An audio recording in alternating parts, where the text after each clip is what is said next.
Hi friends, welcome back to my channel. My name is Jamie. I am a third year physical therapy student who plans on going into women's health, specializing in pelvic floor physical therapy. And today I have my lovely guest, my pelvic model, and I'm going to be teaching you more about the pelvic floor, specifically the muscles of the pelvic floor, their functions, why they are so important, and the crucial role they play in multiple different functions. So I want to get started with the more superficial muscles. So those are going to be those that are closer to the surface. There are three major superficial pelvic floor muscles, and the role of all of these is to work together to allow for proper sexual function.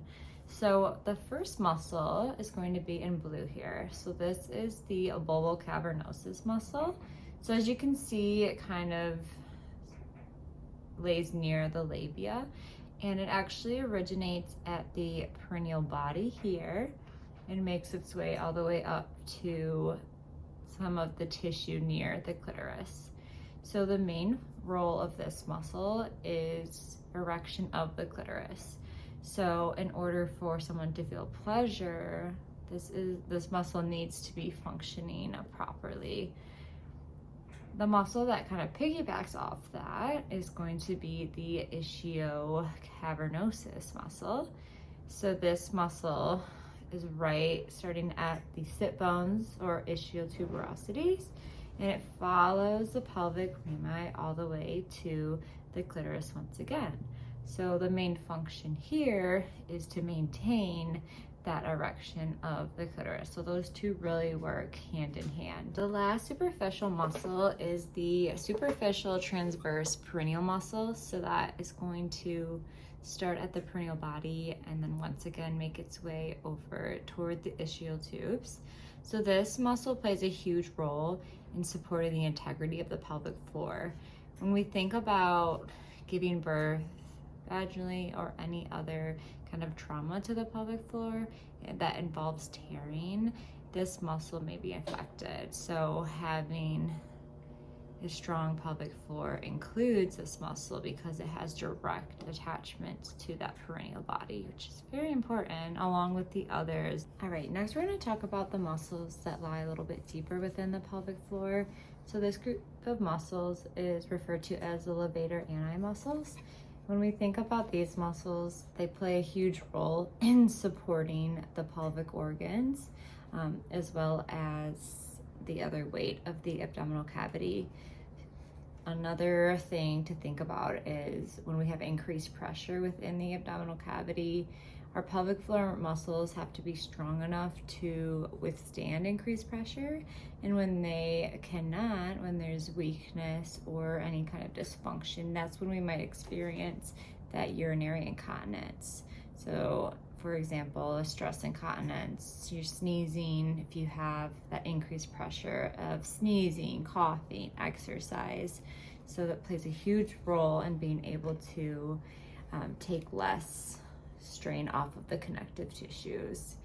In terms of when contracted, it actually will draw the urethra, vagina, and rectum distally toward the pubic symphysis, and it also acts as a core stabilizer. So pelvic floor, that's why it is definitely part of our core muscles. It plays a huge role in stabilization. One interesting thing with the levator ani muscles is that they can be voluntarily contracted. So when we think about Kegels, better named pelvic floor muscle contractions, these are the muscles that can actively contract. Typically, they only ever fully relax with urination or defecation. So there's always going to be some activity, tension within these muscles because they have that huge role of supporting the pelvic viscera. In terms of the different parts of the deeper pelvic floor / levator ani, I want to go a little bit into what each does individually, just to give you an idea of the importance of each and how they function together. The first muscle of the levator ani complex I want to talk about is the pubococcygeus. So originating at the posterior surface of the pubic symphysis and then making its way back toward the coccyx. This plays a huge role in the support of organs because it does have direct attachments to the viscera or the visceral walls. And what happens is it helps to elevate the organs. So having this support is so crucial because when we think about prolapse, so when part of the organ starts to come through the canal or push on one of the canals, such as like the vaginal wall, it could be because there is not enough support. And so this plays a huge role into the elevation of the organs and providing support at the for the pelvic floor. The next muscle that's part of the levator ani muscle complex is the puborectalis.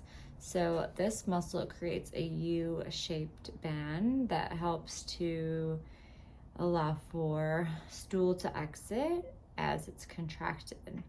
So with that, so it kind of loops behind, and when we sit, if you've ever heard of like a squatty potty, having those knees up above 90 degrees of hip flexion helps to open up the anorectal angle and allows for fecal matter to come through much better than trying to sit in these crazy positions that I'm sure we've all tried. With the puborectalis, it starts at the posterior inferior pubic bone and then it wraps around to the posterior inferior pubic rami. So it makes this U-shaped sling around the rectum, just near or just above the external anal sphincter. And what happens is, as we contract this muscle, it draws the anorectal junction toward the pubic symphysis. So if you can think about from here to here, creating more space or an increased anorectal angle that allows for fecal matter to pass more easily.